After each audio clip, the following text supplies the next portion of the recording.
Imagine um mundo onde tudo que define a civilização moderna desaparece em um piscar de olhos. Não há uma explosão ensurdecedora que destrói arranha-céus, não há uma onda de calor escaldante que queima a terra, e não há vítimas fatais que caem instantaneamente nas ruas. No entanto, em questão de segundos, continentes inteiros são forçados a voltar à Idade da Pedra de forma silenciosa e sem qualquer aviso prévio.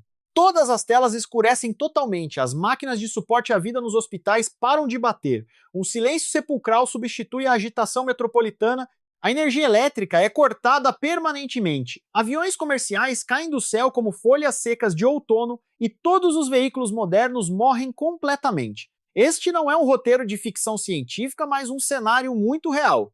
Olá a todos, eu sou Nova e sejam muito bem-vindos de volta ao Mistérios da Ciência. Hoje vamos dissecar uma ameaça muito mais aterrorizante do que uma explosão nuclear convencional na superfície da Terra. Vamos mergulhar profundamente na física por trás da arma assimétrica definitiva, capaz de paralisar toda a civilização sem a necessidade de destruir um único tijolo na sua cidade. Essa ameaça letal e invisível é conhecida no meio militar e científico como um ataque de pulso eletromagnético nuclear de alta altitude, ou simplesmente EMP. Para compreender verdadeiramente como uma única bomba nuclear, detonada centenas de quilômetros acima de nossas cabeças, pode destruir a internet, arruinar o sistema bancário global e interromper o fornecimento de água limpa, precisamos voltar no tempo. Temos que recuar até uma época de tensão extrema para um experimento militar altamente secreto durante a era da Guerra Fria, mais especificamente no ano de 1962. A tensão entre os Estados Unidos e a União Soviética estava em seu ponto máximo. A corrida armamentista nuclear não se limitava mais à Terra e aos oceanos, mas começava a se expandir inexoravelmente para o vasto espaço sideral. As Forças Armadas dos Estados Unidos lançaram uma operação secreta monumental codinome Starfish Prime. O objetivo principal era observar o que aconteceria se uma bomba nuclear fosse detonada no vácuo do espaço. Eles lançaram um foguete Thor carregando uma ogiva termonuclear com uma potência colossal de 1,4 megatons, projetada para explodir a uma altitude de cerca de 400 quilômetros. Essa detonação ocorreu bem acima do imenso Oceano Pacífico. Esta é uma região onde a atmosfera da Terra já é extremamente fina, quase tocando a fronteira do vácuo absoluto do espaço sideral.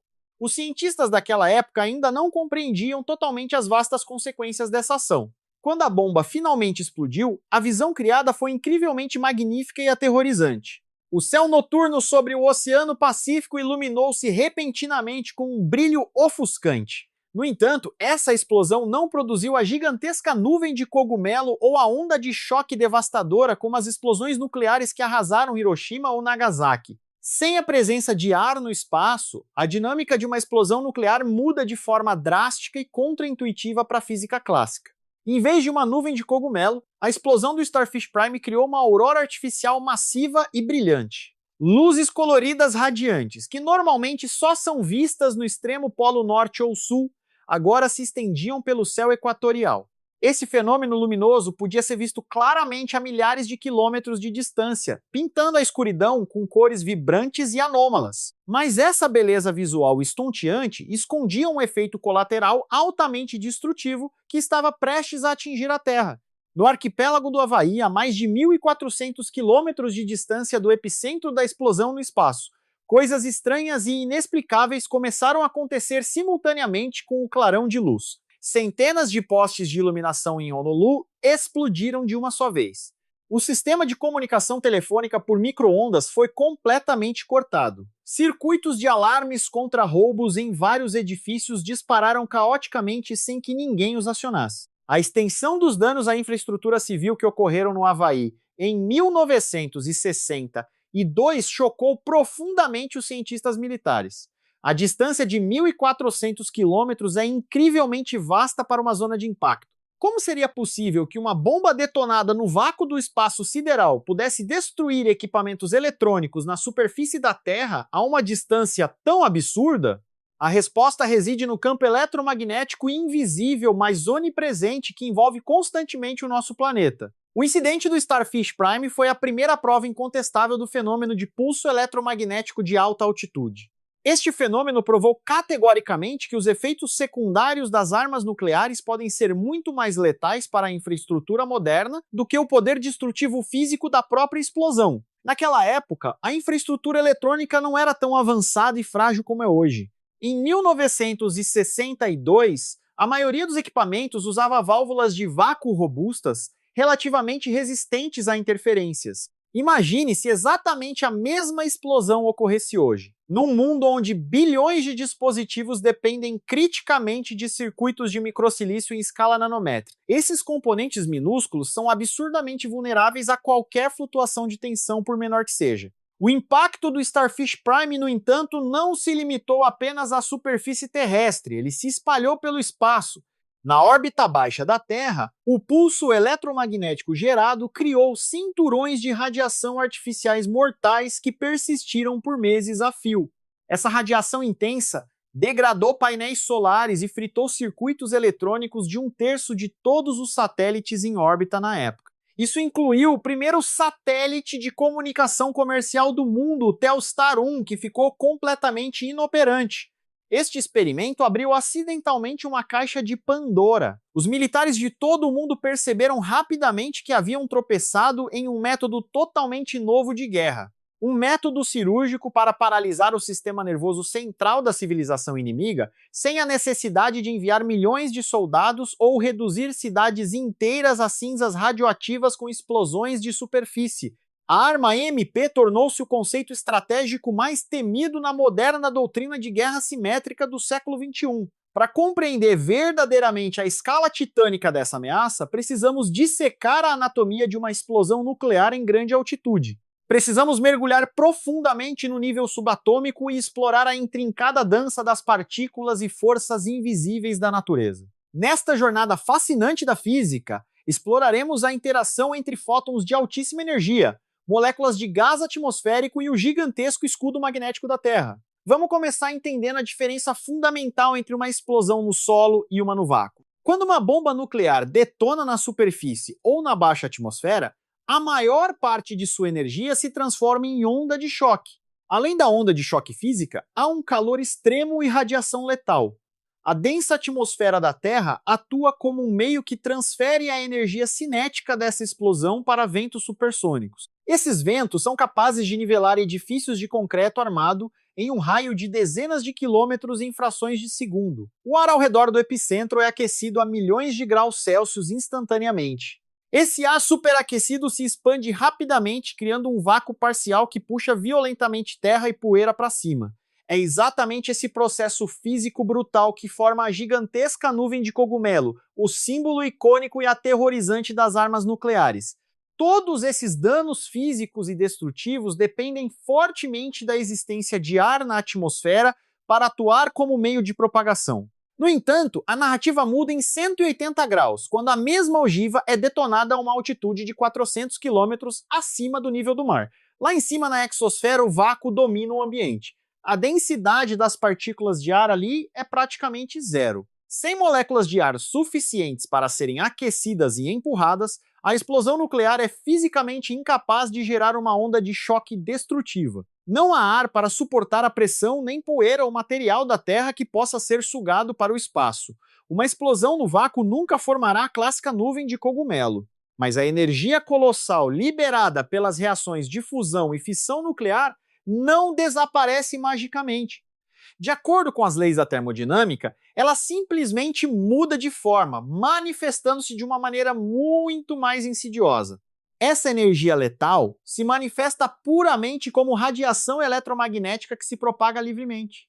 Uma bomba nuclear libera sua energia em um amplo espectro, variando desde raios X, raios gama de altíssima frequência, até nêutrons rápidos. No vácuo frio do espaço, essa radiação mortal se espalha à velocidade da luz em todas as direções, sem encontrar qualquer barreira ou obstáculo físico. Imagine uma gigantesca esfera de luz em expansão no espaço exterior, emitindo fótons de energia incrivelmente alta, prontos para bombardear qualquer coisa em seu caminho. Metade dessa radiação irradiada voará para cima e para os lados, perdendo-se para sempre na vastidão incomensurável do cosmos. Mas a outra metade é direcionada diretamente para baixo, apontada como um canhão para o nosso planeta. Esta onda letal de radiação viaja por centenas de quilômetros de vácuo em uma fração de milissegundo. Ela eventualmente colide violentamente com o primeiro escudo de defesa da Terra, a camada superior da nossa atmosfera. É na estratosfera, a uma altitude de aproximadamente 30 a 40 quilômetros acima do solo, que essa radiação nuclear finalmente encontra moléculas de gás suficientemente densas. É exatamente neste ponto crítico que a física avançada entra em ação de maneira espetacular. O encontro entre raios gama de alta energia oriundos do espaço e as moléculas de oxigênio e nitrogênio na atmosfera da Terra desencadeia uma reação em cadeia extraordinária. Este processo de interação ocorre de forma incrivelmente rápida, em uma escala de tempo de nanosegundos ou bilionésimos de segundo.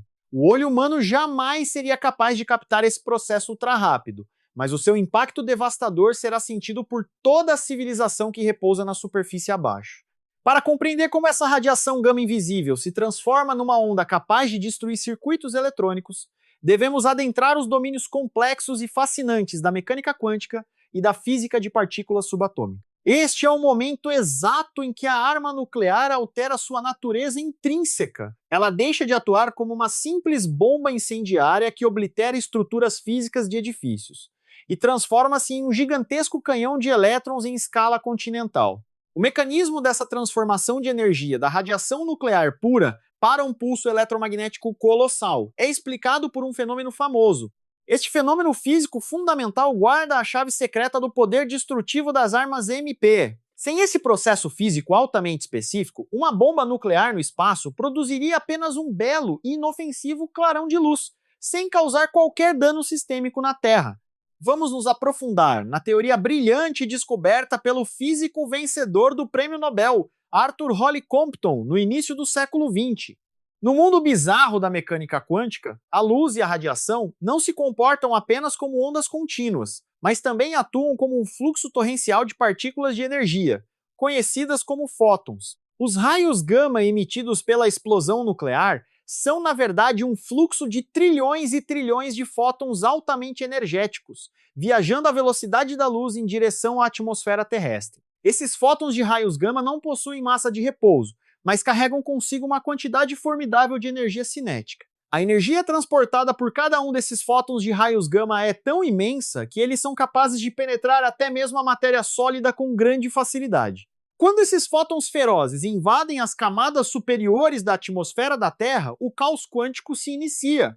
Eles começam a bombardear implacavelmente as moléculas de gás que flutuam pacificamente lá no alto. É exatamente aqui que começa o palco principal da criação da arma eletromagnética mais letal conhecida pela humanidade. Um processo elegante, porém fatal, chamado efeito Compton. O efeito Compton é a chave mestra para desvendar como a energia nuclear bruta é convertida em letalidade elétrica. Este processo da física é de uma elegância matemática sublime, mas tem consequências apocalípticas para a tecnologia construída pelo homem. Para visualizar como o efeito Compton opera numa escala que altera o destino do mundo, vamos ampliar nossa visão microscópica até o nível de um único átomo. Focaremos em uma molécula de oxigênio flutuando serenamente na fria estratosfera da Terra. Imagine um átomo de oxigênio pacífico suspenso a 40 km de altitude. Este átomo tem um núcleo denso no centro, cercado por elétrons que orbitam silenciosamente em suas camadas eletrônicas. De repente, um fóton de raio gama proveniente da explosão nuclear atinge o átomo com fúria. Este fóton não é suavemente absorvido, ele colide violentamente com um dos elétrons da camada mais externa. Essa colisão quântica é análoga a uma bola de bilhar branca atingindo outra bola com força total e velocidade máxima sobre a mesa verde. O fóton de raio gama transfere quase toda a sua tremenda energia cinética para esse pobre elétron desavisado. Como resultado dessa transferência de energia maciça e repentina, o elétron é ejetado violentamente de sua órbita, rompendo as amarras do núcleo atômico. Este elétron agora ejetado é chamado de elétron Compton, pois recebeu uma injeção de energia absurdamente alta do raio gama. Este elétron dispara através da atmosfera a uma velocidade fantástica, atingindo mais de 90% da velocidade da luz. Ele não faz mais parte do átomo original. Ele se transformou em um projétil de carga negativa altamente energético, rasgando o ar rarefeito da estratosfera. O fóton de raio gama que causou impacto não desaparece imediatamente. Embora tenha perdido parte de sua energia, ele ricocheteia em outra direção, acelerando para colidir com elétrons de outros átomos de oxigênio ou nitrogênio. Isso cria um efeito cascata. Um único fóton gama pode arrancar vários elétrons antes que sua energia cinética se esgote, agindo como uma bala perfurando múltiplos alvos. Agora, multiplique este evento singular e microscópico por trilhões de fótons de raios gama emitidos por uma explosão nuclear de vários megatons no espaço. Em uma mera fração de milissegundo, a radiação atinge a estratosfera e arranca bilhões de trilhões de elétrons das moléculas de ar simultaneamente. A alta atmosfera da Terra se transforma em um campo de batalha subatômico caótico. O resultado imediato desse processo massivo e instantâneo é a criação de uma camada de ionização extremamente densa e energeticamente carregada. Mas o detalhe mais crucial de todos é que esses bilhões de trilhões de elétrons Compton livres não se movem de forma aleatória. Como a direção do bombardeio de raios gama vem de cima para baixo, a esmagadora maioria desses elétrons é forçada numa única direção. Eles são empurrados com força implacável diretamente para baixo, precipitando-se em direção à superfície da Terra a velocidades próximas à da luz. Esta chuva torrencial de partículas de alta velocidade é, na sua essência, uma corrente elétrica pura e de magnitude colossal, movendo-se através da atmosfera. Na física clássica, qualquer movimento de carga elétrica gerará inevitavelmente um campo magnético. Essa gigantesca corrente de elétrons descendentes começa a gerar seu próprio campo eletromagnético intenso. No entanto, o processo de formação do pulso EMP verdadeiramente devastador ainda não está concluído. Se esta chuva de elétrons simplesmente continuasse em linha reta até atingir a superfície da Terra, o pulso gerado não teria uma ampla cobertura geográfica, e seus efeitos seriam bem contidos. Seu poder destrutivo seria muito limitado, restrito apenas à área diretamente abaixo do ponto de detonação. Essa onda jamais seria capaz de varrer e paralisar um continente inteiro. Para que o EMP alcance proporções continentais, deve haver uma outra força física monumental atuando em conjunto para desviar essa enorme torrente de elétrons de forma simultânea e altamente coordenada. A força capaz de desviar essa formidável chuva de elétrons não é uma criação humana, mas sim o próprio escudo de defesa natural do nosso planeta. Sem a intervenção desse escudo natural, a arma EMP jamais teria a capacidade de desferir um golpe fatal em uma massa continental. Ironicamente, o escudo que protegeu a vida na Terra da radiação solar mortal por bilhões de anos agora se volta contra nós. Esse escudo natural é o formidável campo magnético da Terra, a nossa geomagnetosfera. O nosso planeta atua na sua essência como um imenso ímã dipolar, com um polo norte e um polo sul magnéticos. As invisíveis linhas de força magnética da Terra estendem-se de polo a polo, curvando-se majestosamente pelo espaço e perfurando a atmosfera, formando uma rede de proteção intricada e invisível. São precisamente essas linhas magnéticas que irão alterar de forma catastrófica a trajetória da chuva de elétrons Compton. Com base na força de Lorentz da física eletromagnética, qualquer partícula carregada movendo-se através de linhas de campo magnético experimentará uma força de empurrão. A direção dessa força é perpendicular, tanto à direção do movimento da partícula quanto à direção do campo. Essa força implacável obrigará as partículas carregadas a se desviarem de sua trajetória retilínea original.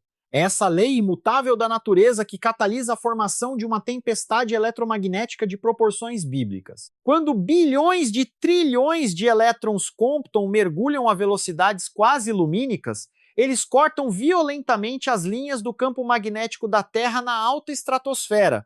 Imediatamente, a força de Lorentz entra em ação de forma esmagadora.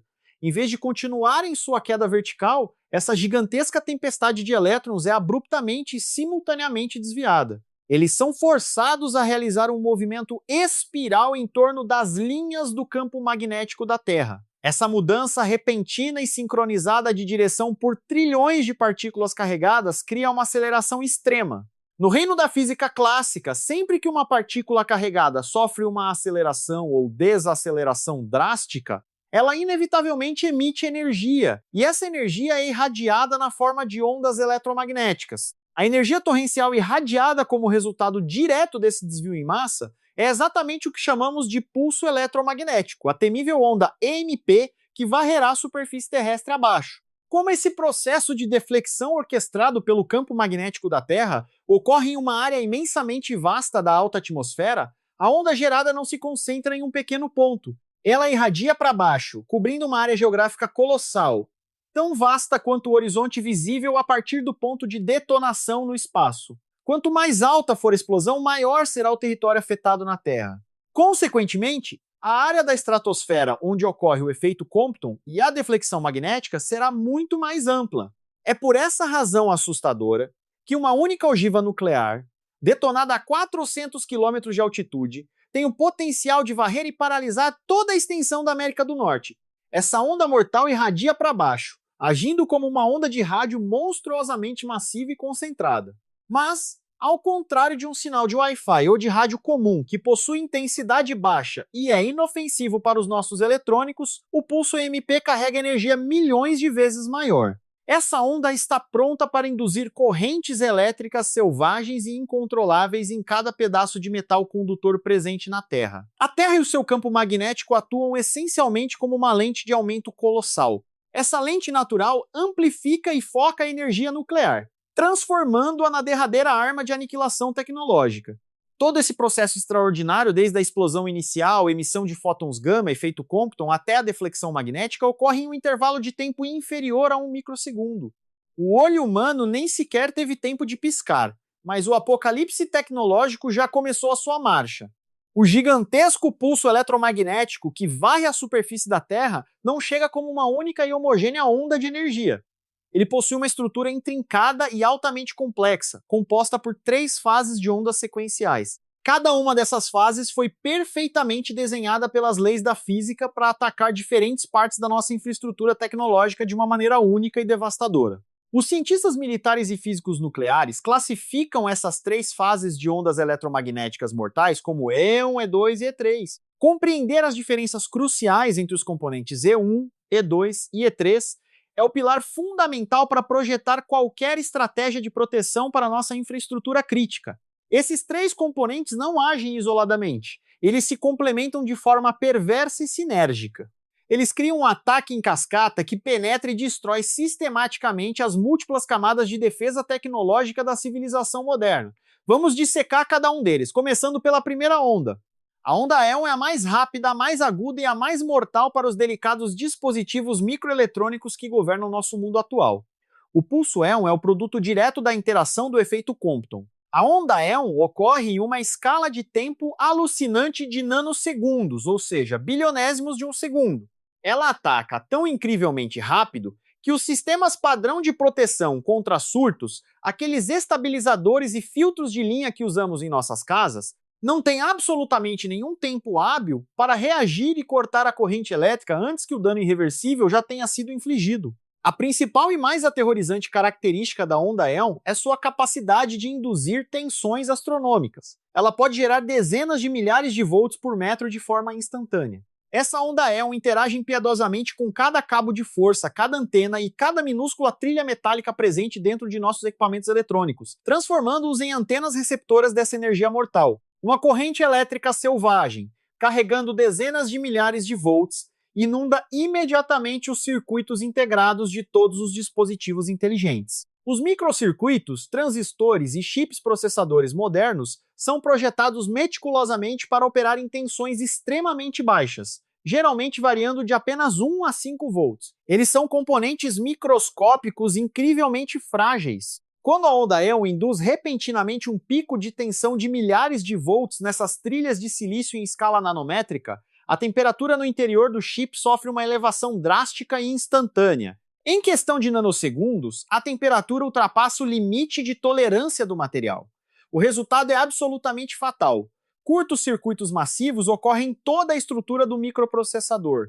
Os minúsculos caminhos condutores dentro dos chips de computador derretem, queimam e são fisicamente obliterados. O processador dentro do seu smartphone, o sofisticado sistema de controle de injeção eletrônica do seu carro moderno e os gigantescos servidores de dados nos centros bancários globais, todos eles são queimados de dentro para fora, simultaneamente, sem qualquer aviso ou chance de defesa. Os danos catastróficos causados pela onda Éon são de natureza física e permanente. Os dispositivos eletrônicos diretamente afetados não podem simplesmente ser reiniciados ou religados. Seus componentes físicos internos foram vaporizados. A única maneira de restaurar los é substituindo completamente o hardware de ponta a ponta. Uma tarefa logisticamente impossível em um continente totalmente paralisado. A onda Éon é a razão aterradora pela qual aviões comerciais em pleno voo, que dependem fortemente de sistemas eletrônicos fly-by-wire, perderão instantaneamente todo o controle de voo. Telas de navegação escurecem, sistemas hidráulicos controlados por computador travam e os motores perdem a sincronização vital de combustão. É um cenário de pesadelo onde toneladas de metal caem do céu em queda livre. Apenas uma fração de segundo depois de a implacável onda Éon ter vaporizado os microcircuitos, chega a onda de segunda fase, conhecida como pulso E2. A onda E2 possui características físicas que se assemelham fortemente aos raios naturais durante uma tempestade. Ela é criada pela dispersão de nêutrons interagindo com a atmosfera, gerando uma onda eletromagnética com uma duração ligeiramente maior. O pulso E2 dura na faixa de microsegundos a milissegundos. Por si só, a onda E2 é muito mais fácil de gerenciar do que a nanosegunda Éon. A maior parte de nossa infraestrutura elétrica moderna já está equipada com para-raios eficientes e protetores de surto projetados especificamente para absorver e desviar a energia na escala da E2 com segurança para o solo, protegendo a rede contra tempestades. Se a onda E2 chegasse sozinha, como uma tempestade de raios comum, os danos que ela causaria à rede elétrica seriam mínimos e facilmente reparáveis. No entanto, o problema monumental é que a onda E2 nunca vem sozinha. Ela sempre chega logo após a onda E1 ter varrido e limpado a área de todas as suas defesas. Esse é o golpe duplo perfeito da física nuclear aplicada à destruição da infraestrutura.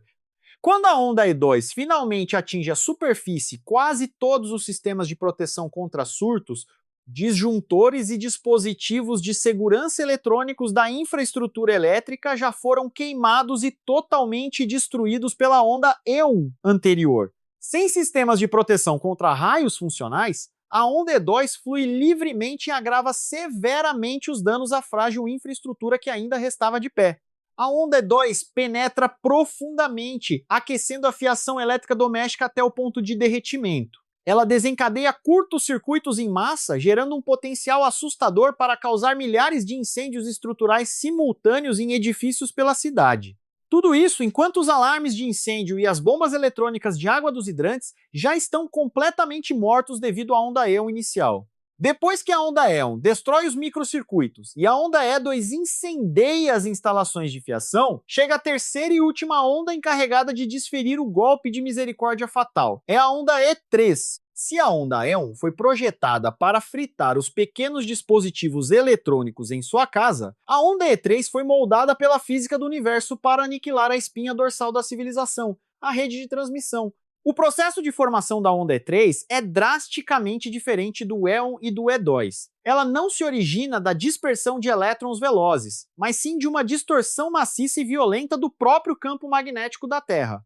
A colossal explosão nuclear no espaço cria uma bolha de plasma em rápida expansão, que empurra e dobra as linhas do campo magnético da Terra ao seu redor, tirando-as de sua posição de repouso.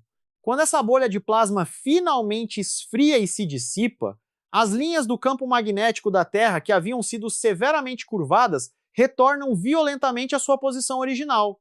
Elas ricocheteiam como um gigantesco elástico cósmico sendo solto após ser esticado ao limite. É essa oscilação em escala planetária do campo magnético retornando ao normal que gera uma onda de frequência muito baixa.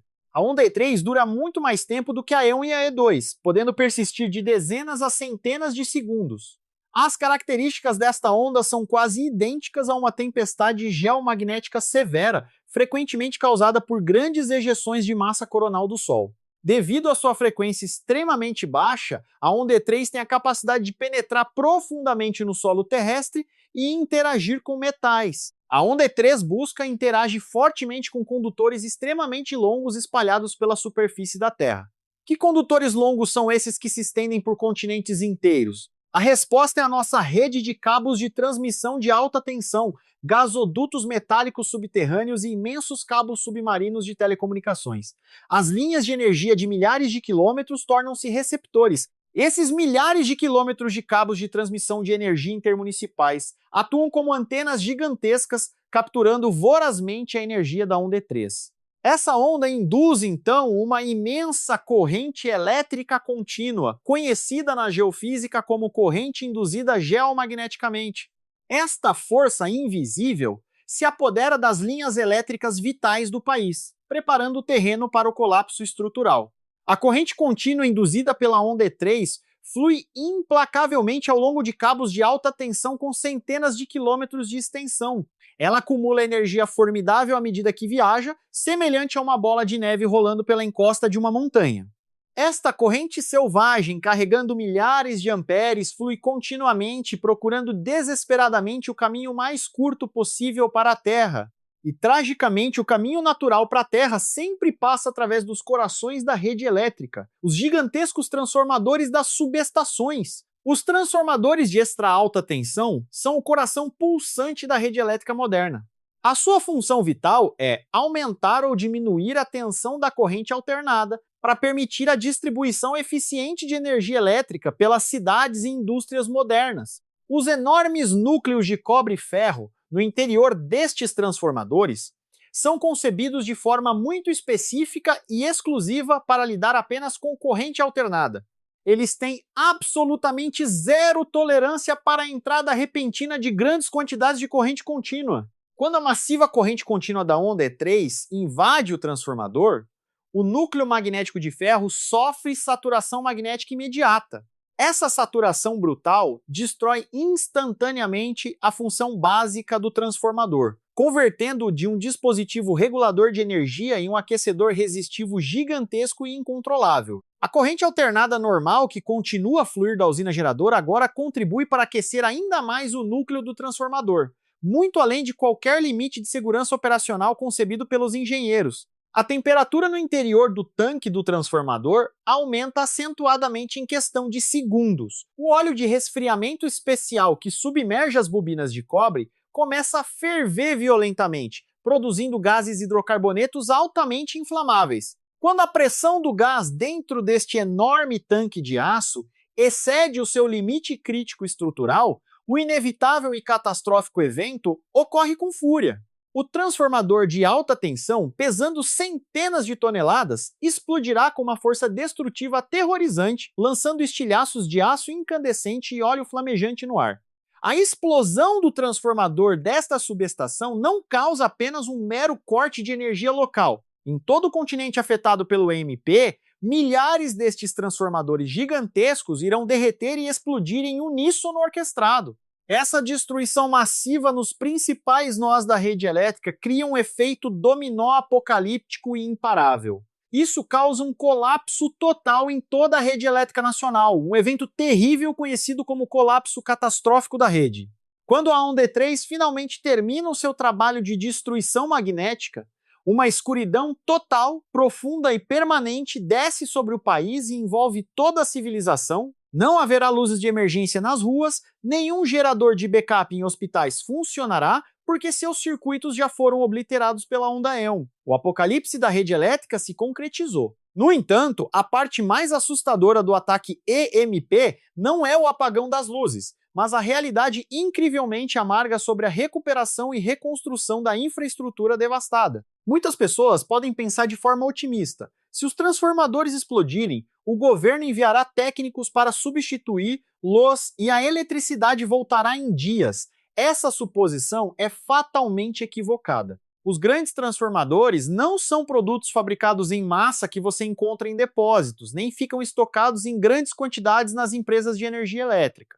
Cada um desses transformadores gigantescos é meticulosamente projetado e construído sob medida para uma subestação específica.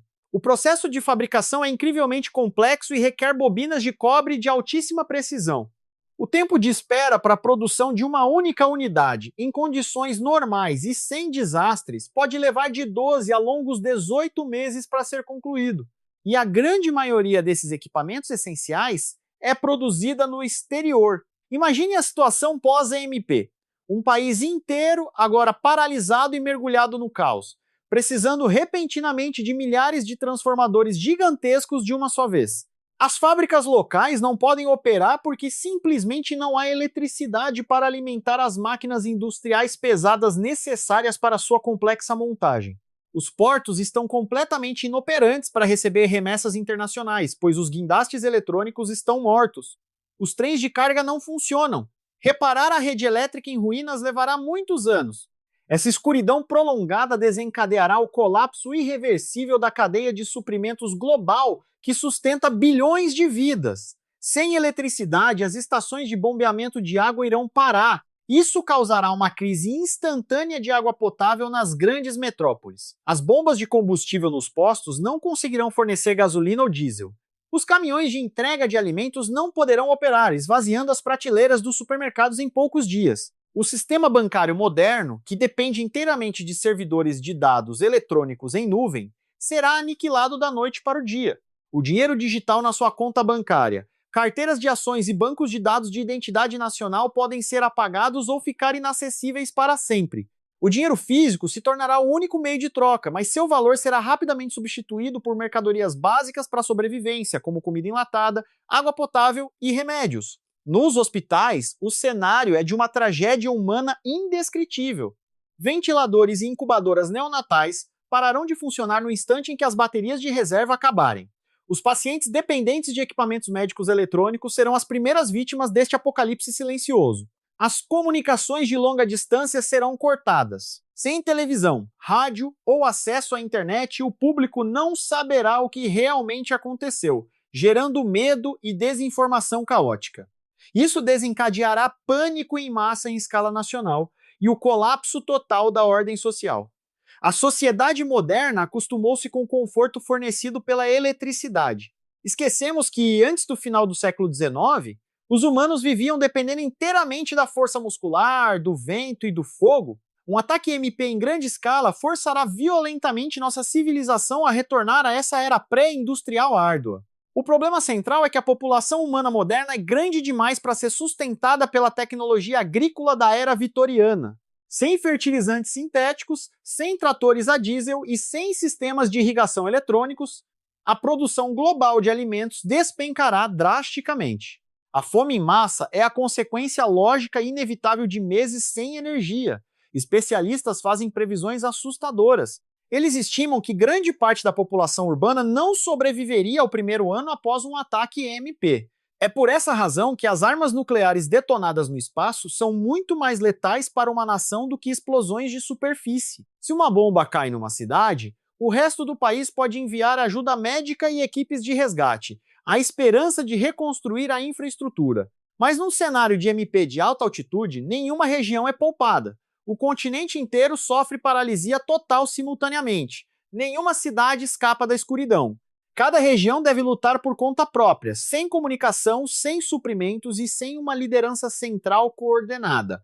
É um apocalipse uniformemente distribuído, um poder de destruição em massa sem explosão física.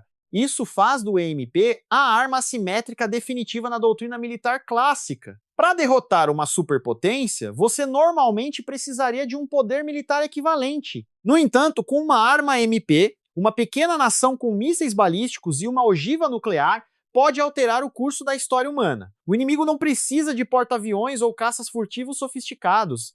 Eles precisam apenas de um foguete capaz de atingir a exosfera e detonar sua carga nas coordenadas exatas. O fato de as armas EMP operarem no espaço também traz um enorme desafio estratégico, a extrema dificuldade de atribuição. Se um míssil for lançado de um navio de carga anônimo, a nação vítima pode nunca ter evidências contundentes de quem apertou o botão de lançamento. Sem saber exatamente quem é o inimigo, a nação vítima não ousaria lançar um contra-ataque cego.